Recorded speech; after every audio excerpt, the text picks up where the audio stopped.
எங்களுக்கு 3 அட்சர கணித உறுப்பு கொடுத்துட்டு கோமசி என்னன்னு கேட்டுட்டான்.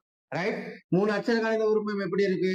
எக்ஸ் வர்க்கம் y, 4 எக்ஸ் வர்க்கம் y, 6 எக்ஸ் y. இந்த 3 அட்சர கணித உறுப்போட்டு கோமசி என்ன அப்படிங்கிறது கேள்வி.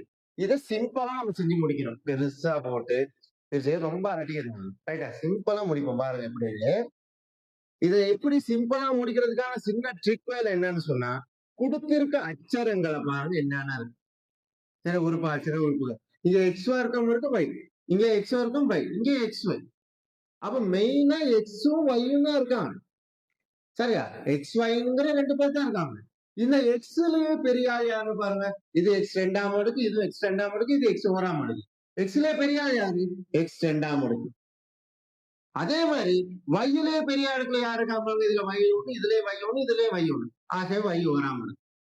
சரியா, இதுல வை கணமாக என்ன செஞ்சிருக்கோம்? வை கணத்தை தான் எடுத்திருக்கோம். இருக்க உறுப்புகள்ல யாரு பெரிய அடுக்குல இருக்காரோ அது பெரிய ஆள். ஆகவே நமக்கு வரப்போற விட வந்துகிட்டு இருக்கு பாருங்க, எக்ஸ் வர்க்கம் வைன்னு பாருங்க.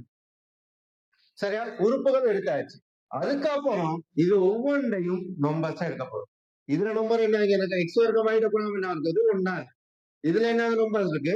4. இதுல என்ன இருக்கு? 6. இந்த 3 நம்பருக்கு மட்டும் நீங்க கோமசி எடுத்து முன்னுக்கு போட்டுக்கிட்டீங்கன்னா கேள்வி முடிச்சு. ரைட்டா, இதை கோமசி போய் எப்படி எடுக்கலாம்? நான் 2ஐயும் 2ஆல பிரிக்கிறேன். இந்த நம்பர்ஸ் 2ஆல பிரிக்கிறேன். இங்க 1, 4 2ஆல பிரிச்சா 2, 6 2ஆல பிரிச்சா 3. நான் மறுபடியும் 2ஆல பிரிக்கிறேன். ஆக 1 1, இங்க தர 3 பிரிக்கிறேன். அது நம்பர் அப்படியே போடும். திருப்பி நான் என்ன செய்யறேன்? 3ஆல பிரிக்கிறேன். 1 1 1. இப்ப பாருங்க, இந்த நம்பர் என்ன செய்யும்? இங்க இருந்து பெருக்க போறோம். 3 2 6, 6 2 12. பாருங்க எவ்வளவு சிம்பிளா முடிஞ்சிருச்சு. ஆகவே இந்த 3 உறுப்புகளின் கோமசி என்னவா அமைய போகுது? 12 எக்ஸ் வர்க்கம் y. அவ்வளவுதான். இதெல்லாம் பார்ட் 1ல வர கேள்வி தானே. சார், இதுக்கு ஓவரம் மெனக்கட போக கூடாது. டக்கு டக்குன்னு செஞ்சு முடிச்சுட்டு போகணும். நெக்ஸ்ட பொறுத்த வரைக்கும் இப்படி நீங்க முன்னுக்கு கேள்வி செய்யணும். சார், மார்க் பண்ணுங்க.